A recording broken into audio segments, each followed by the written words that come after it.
الحمد لله رب العالمين والصلاة والسلام على سيد الأنبياء والمرسلين أما بعد وقال الله سبحانه وتعالى في القرآن المجيد والفرقان الحميد فأعوذ بالله من الشيطان الرجيم بسم الله الرحمن الرحيم واعتصموا بحبل الله جميعا صدق الله العظيم وقال محمد رسول الله صلى الله تعالى عليه وسلم إن الله يرفع بهذا الكتاب أقواما ويدع به آخرين. آپ سے ازراہ کرم براہ کرم درخواست یہ ہے کہ چند منٹ اطمینان سے سکون سے بیٹھے، اور جو حضرات دور ہے ان سے درخواست ہے کہ قریب تشریف لائے. بہت ہی مختصر وقت میں چند باتیں آپ کے سامنے پیش کرنی ہے. اللہ رب العزت والجلال کا احسان یہ ہے کہ اللہ نے مجھے آپ کو اس نورانی اور عرفانی مجلس میں جمع فرمایا. یہ ایسی مبارک مجلس ہے کہ جس مجلس کے اندر آپ کے سامنے طلباء اور طالبات نے ایسا پروگرام پیش کیا ہے جس کو دیکھ کر صرف انسان کا دل خوش ہی نہیں ہوتا، بلکہ اس پروگرام کو دیکھ کر دل ٹھنڈا ہو جاتا ہے. لیکن یہ جو طلباء تیار ہوئے ہیں صرف کمال ان کا نہیں ہے، ہر بنی ہوئی چیز بنانے والے کا پتہ دیتی ہے. ان کے بنانے والے استاد، ان کے اساتذہ نے ان کو ایسا زبردست تیار کیا ہے کہ جب یہ پروگرام پیش کر رہے تھے تو نگاہیں ٹکٹکی باندھ کر انہی کی طرف دیکھ رہی تھی، کسی اور طرف توجہ مرکوز نہیں ہو رہی تھی. وجہ کیا تھی؟ انہیں اتنا مزین کیا گیا، انہیں اتنا بہترین سنوارا گیا تھا کہ دیکھ کر یہ سمجھا جا رہا تھا کہ یہ ابھی ننھے منھے بچوں کا پروگرام نہیں ہے، بلکہ یہ تو ماہرین فن اور جنہوں نے مہارت تامہ حاصل کر لی ہے ان کا یہ پروگرام ہے.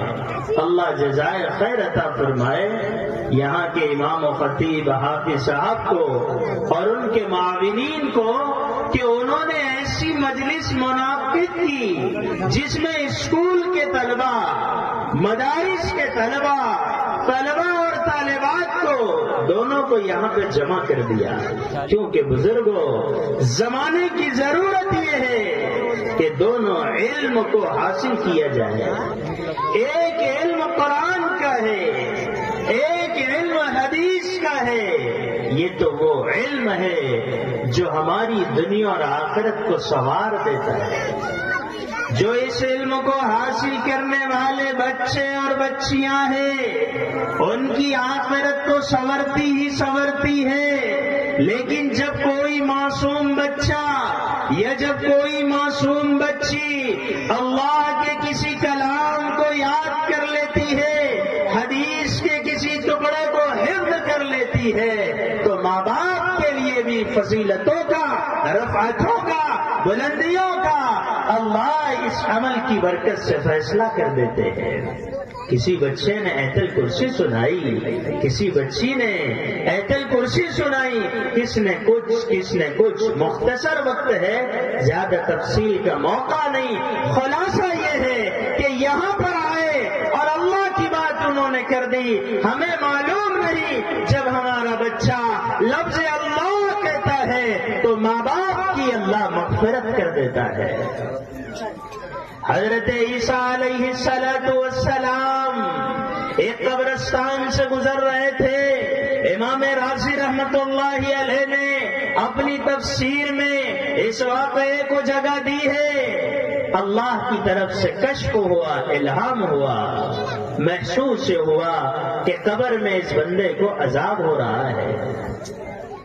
جب آپ نے یہ محسوس کیا کہ یہ بندے کا معاملہ قبر میں اچھا نہیں ہے، عذاب قبر میں مبتلا ہے، میرے بزرگوں، محترم بزرگوں اور ہماری معزز خواتین، یہ بات سمجھنے کی ہے، قبر کا عذاب اتنا سخت ہے کہ میرے آپ کے آقا جناب محمد رسول اللہ صلی اللہ تعالی علیہ وسلم نے خود عذاب قبر سے پناہ مانگی ہے۔ میرے آپ کے آقا نے فرمایا، اگر مجھے اس بات کا اندیشہ نہ ہوتا کہ تم مردوں کو دفنانا نہ چھوڑ دو تو میں تمہیں قبر کا عذاب دنیا میں بتا دیتا کہ کتنا بھیانک وہ عمل ہے، لیکن اللہ کا کرم یہ ہوا۔ پھر کچھ بعد میں دوسری مرتبہ حضرت عیسیٰ علیہ السلام کا اسی قبرستان سے گزر ہوتا ہے۔ حضرت عیسیٰ علیہ السلام پر اللہ کی طرف سے کشف ہوتا ہے، معاملہ کھل جاتا ہے، آپ کو یہ محسوس ہوتا ہے کہ اللہ نے اس کے لیے قبر میں تو فیصلہ بدل دیا ہے، اب تو جنت والا معاملہ ہے، جنت کی کھڑکی اس کے لیے کھول دی گئی ہے، اور اس کا معاملہ پہلے جیسا نہیں ہے۔ حضرت عیسیٰ تو اللہ کے نبی تھے، عیسیٰ علیہ السلام نے اپنے دامن کو اللہ کے سامنے پھیلایا، الہ العالمین، بات سمجھ میں نہیں آئی، کچھ وقت پہلے اس کی قبر میں عذاب ہو رہا تھا اور اب اس کا معاملہ قبر میں جنت والا ہو گیا ہے، یہ معاملہ ہے کیا؟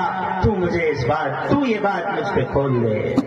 اللہ رب العزت والجلال نے فرمایا، اے عیسیٰ، جب یہ دنیا سے جا رہا تھا تو اس کی بیوی امید کی حالت میں تھی، اس کا انتقال ہو گیا، لیکن اس کے اعمال ایسے تھے کہ اعمال بد کی وجہ سے قبر میں عذاب کا فیصلہ کر دیا گیا ہے۔ اس لیے کہ اعمال اچھا ہوں گے تو قبر کا معاملہ اچھا ہوگا، اور اگر اعمال برے ہوں گے تو قبر کا معاملہ برا ہوگا۔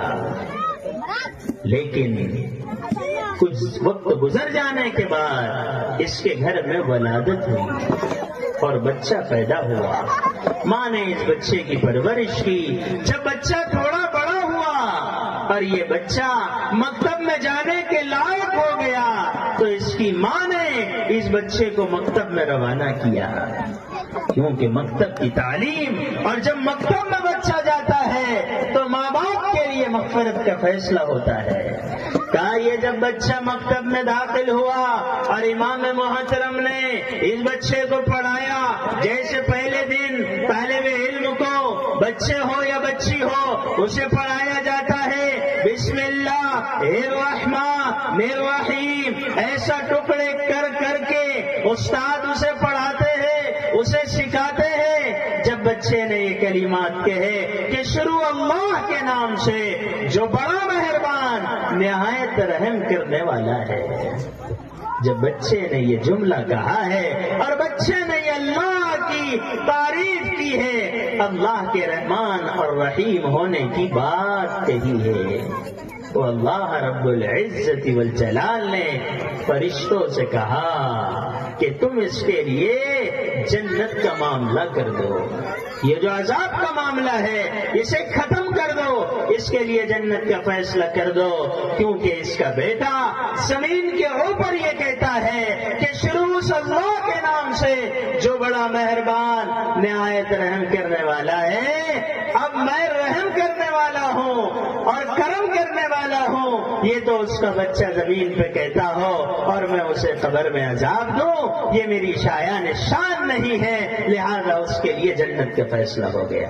میرے بزرگوں، یہ واقعہ مجھے آپ کو کیا بتا رہا ہے؟ یہ واقعہ مجھے آپ کو یہ بتا رہا ہے کہ وہ معصوم بچے کا بسم اللہ الرحمن الرحیم پڑھنا باپ کے عذاب قبر کو ہٹا کر اس کے لیے جنت کا فیصلہ کروا رہا ہے، تو اندازہ لگائیے جو بچہ یا بچی قرآن یاد کر لے، سورہ فاتحہ یاد کر لے، نورانی قاعدہ مکمل کر لے، اللہ ماں باپ کو کتنی بلندیوں سے نوازے گا اور آخرت کا معاملہ ان کا کتنا درست ہوگا. اس لیے یہ طے کیجیے اپنے بھی تعلق کو قرآن سے مضبوط کریں گے اور اپنے بچیوں اور بچوں کو مکتب سے جوڑیں گے تاکہ ان کی بھی آخرت بن جائے اور ان کے ساتھ ساتھ ہماری بھی آخرت بن جائے. اس لیے کہ دنیا کی زندگی اصل نہیں، اصل آخرت کی زندگی ہے. اور زندگی وہ ایسی زندگی ہے جو زندگی ہمیشہ ہمیشہ کی ہے، خالدین فیہا ابدا، جو وہاں رہے گا ہمیشہ ہمیشہ کے لیے رہے گا اور پھر دوبارہ کوئی لوٹ کے نہیں آئے گا. کون کہتا ہے بھائی مر گیا؟ مر نہیں گیا، کام پورا کر کے اپنے گھر گیا اور گیا ایسے کہ اب کبھی لوٹ کے نہیں آئے گا. اس لیے مکتب سے اپنے بچوں کو اپنے بچیوں کو جوڑیے. اور دوسری اہم اور ضروری بات یہ ہے کہ جیسے مکتب کی تعلیم ہماری دنیا اور آخرت کو بنانے والی ہے، ایسے اسکول کے بھی نظام کو ہمیں درست کرنا ہوگا کہ ہمارے بچے ہماری بچیاں اسکول کی تعلیم بھی پابندی سے حاصل کریں. ہم یہ سمجھتے ہیں کہ بس یہ دین ہے اور یہ دنیا ہے. میرے بزرگوں، اگر اسکول کی تعلیم بھی، کالج کی تعلیم بھی اگر صحیح جذبے کے ساتھ اور صحیح نیت کے ساتھ اور صحیح ارادے کے ساتھ ہم نے اپنے بچوں اور بچیوں کو دلوائی تو یہ تعلیم بھی نجات کا ذریعہ بن سکتی ہے. اگر آپ نے اپنے بچے کو وکیل بنایا اس نیت کے ساتھ کہ میرا یہ بچہ مظلوموں کا ساتھ دے گا اور ظالموں کو ظلم سے روکے گا اور ناحق کیس نہیں لڑے گا، مظلوموں کی مدد کے لیے کورٹ میں جائے گا، آپ نے اگر اس جذبے کے ساتھ اپنے بچے کو وکیل بنایا ہے تو آپ کو پتہ نہیں آپ نے کالی کملی والے محمد الرسول اللہ صلی اللہ تعالی علیہ وسلم کی بات پر عمل کیا ہے. آقا علیہ الصلوۃ والسلام نے فرمایا انصر اخاک ظالما او مظلوما، تم اپنے بھائی کی مدد کرو اگرچہ وہ ظالم ہو اگرچہ وہ مظلوم ہو.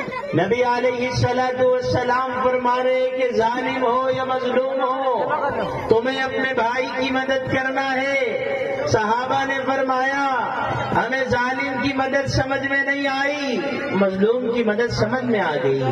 تو آقا علیہ الصلوۃ والسلام نے فرمایا ظالم کو ظلم سے روکنا یہ اس کی مدد ہے.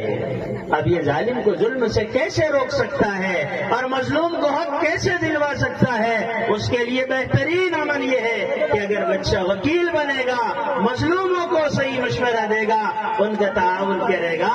بہرحال یہ سمجھ لیجئے کہ آج ہم یہ کہتے ہیں کہ فلاں فیصلہ غلط ہو گیا، فلاں آفیسر نے یہ کر دیا، فلاں جج نے یہ کر دیا.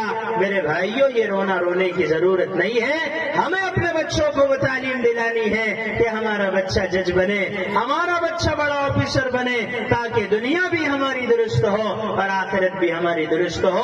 اور اسی کے ساتھ ساتھ یہ سمجھیے کہ آج کی یہ نورانی اور عرفانی مجلس صرف چند گھنٹوں اور چند وقت کے لیے نہیں تھی کہ ہم نے پروگرام سنے اور ہم خوش ہو گئے، بڑا اچھا پروگرام ہو گیا. صرف اس لیے نہیں ہے، یہ مجلس اس لیے ہے کہ اس مجلس کے ذریعے سے ہماری زندگی تبدیل ہونا چاہیے. جس اللہ کے قرآن کو، جس اللہ کی کتاب کو ہم نے یہاں پر سنا ہے، اس کے ذریعے سے ہماری زندگی کا طور اور طریقہ تبدیل ہونا چاہیے کہ ہم یہ طے کریں کہ آج کی اس مبارک مجلس کے اندر یہ عزم اور ارادہ لے کر جائیں گے کہ ہماری اپنی زندگیاں تبدیل ہوں گی. قرآن نے جو کہا ہے اس کے مطابق زندگی گزاریں گے، قرآن نے جس سے روکا ہے اس سے رک کر زندگی گزاریں گے. کیا مطلب؟ کہ قرآن نے کہا اقیم الصلاۃ، نماز کو قائم کرو، تو نماز کو قائم کریں گے کیونکہ حدیث نے کہا اول ما یحاسب به العبد یوم القیامہ الصلاۃ، قیامت قیامت کے دن سب سے پہلے نماز کا حساب ہوگا. فَإِن صَلُحَتْ صَلُحَ سَائِرُ عَمَلِهِ وَإِن فَسَدَتْ فَسَدَ سَائِرُ عَمَلِهِ. اگر نماز اچھی تو سب اچھا، اگر نماز خراب تو سب خراب. اس لیے آج ہمیں یہ طے کرنا ہے کہ نمازوں کا بھی اہتمام کریں گے. ارے کریں گے انشاءاللہ. ہم نے یہ باتیں سنی ہیں کہ آقا علیہ السلام کی زندگی کیسی تھی، لہذا ہمیں بھی اپنے گھر میں پاکیزہ اخلاق کے ساتھ رہنا